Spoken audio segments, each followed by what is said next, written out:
sosialistiske kapitalistlandet Norge så det vi befolkninger som genererer inntekt til staten. Norge bygd opp av statlige selskap som Avinor, DNB, Flytoget, Helse Midt, Nord, Sør, Øst og Vest-Norge, Innovasjon Norge, Norsk Hydro, Posten Norge, SAS, Statoil, Statnett, Telenor og Vinmonopolet osv. Vi, som den norske befolkningen, skal fylle ut alle de her stillingene til de jobbene her, og litt mer. Men vi har en regjering som styrer staten. Staten krever av hver sine arbeidere inntektsskatt, moms og avgifter. De her pengene vi betaler inn til staten går med på å utvikle landet videre. Lønn til de statlige institusjonene som sykehus, politi, Nav og gamlehjem. Norge har i tillegg flere store økonomiske fond. Et eksempel på dette oljefondet som originalt heter for Statens pensjonsfond utland. Fondet består av kapitaltilførsler fra statens oljeinntekter og avkastning på fondets investeringer.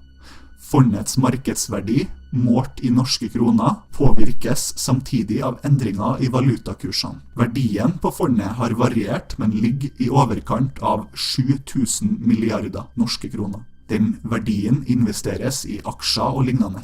Og så får det en verdiøkning når aksjen som det har blitt investert i, øker. Slik vokser også fondet. Og her poenget mitt med å ta opp det norske oljefond. Sjefen, Yngve Slyngstad, tjener rundt 6,2 millioner kroner i året. Dette i overkant av 500 000 i måneden før skatt. Lønna, som alle de her toppene i statseide selskaper har, skyhøy i motsetning til kollektivet de jobber for, der det ikke finnes hverken rom eller budsjett for utvikling i gamlehjem hvor det sårt trengs, nye sykehus, flere politiansatte osv. Den norske stat elsker å omtale Fiat-rikdommen for det norske folkets rikdom. Det denne rikdommen vi opplever i trommelen på Nav, eller når politiet ikke har tid til å komme?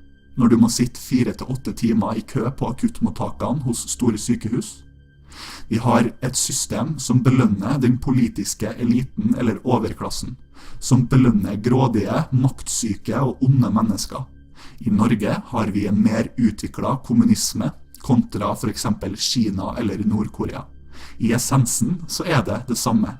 Du har en elite som lever godt på en befolkning som arbeidsmaur. Velferdssystemet fungerer ikke og skaper mennesker som ikke i kontakt med realiteten, biologien og naturen. En befolkning som avhengig av en stat for å overleve ikke en fri befolkning. Det en dummende og en slavebefolkning, som i mangel på logikk, rasjonalitet og god argumentasjon har skapt en totalt bizarr verden, hvor hvite privilegier finnes, mens ikke rase.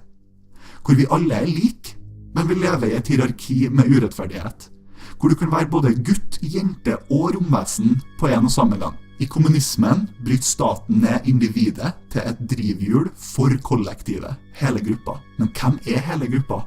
Hvem kollektivet?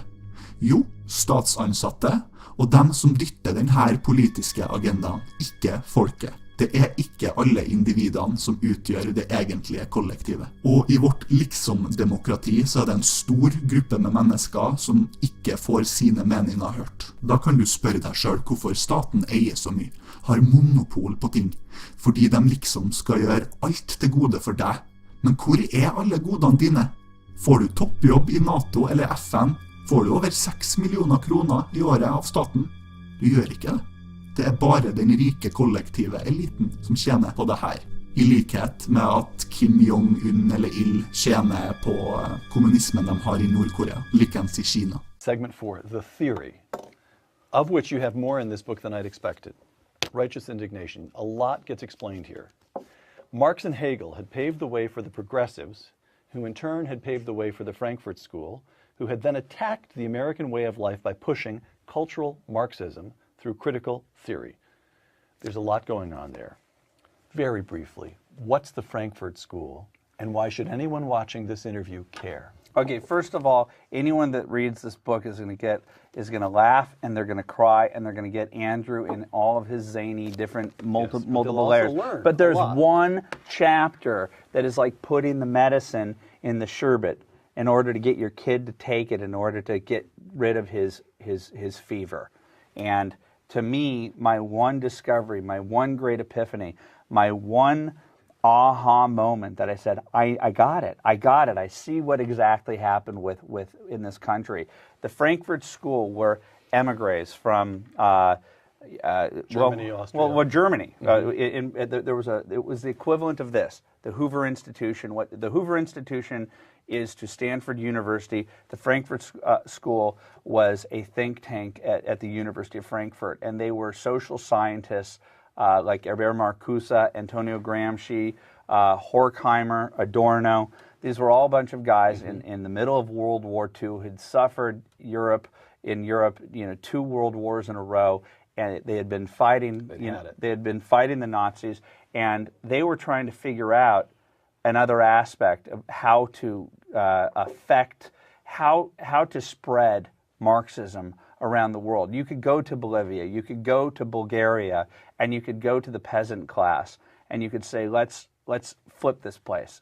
The Marxist-Stallman argument of getting the workers to get upset at the owners was very easy, but not in America, where the middle class was invested in their productivity, invested in the concept that they could have their own small little American dream, a white picket fence, that they could invent something and go from one generation to being dirt poor to being an owner within a very quick period of time. And what these guys figured out when they came to the United States, and Adorno is the one that drives me the most crazy. He came out to California, and I think it was Bertolt Brecht, the East German playwright, moved to Santa Monica in the 1940s at the height of the Golden Age. Think about this. These guys left Nazi Germany and Mussolini's Italy to come to California in the 1940s, and they lived by the beach, and they were depressed by the relentless cheeriness, the productivity, and the capitalism that they witnessed around them. And they came up with at the end of the day, we could call it cultural Marxism, but at the end of the day, we experience it on a day-to-day basis. And by that I mean a minute-by-minute, second-by-second basis. It's political correctness and it's multiculturalism. And what it took was this amazing concept of e pluribus unum, where everybody comes here and contributes to this, everybody becomes an American and contributes, but we have a common culture, we have a common border, a common mindset.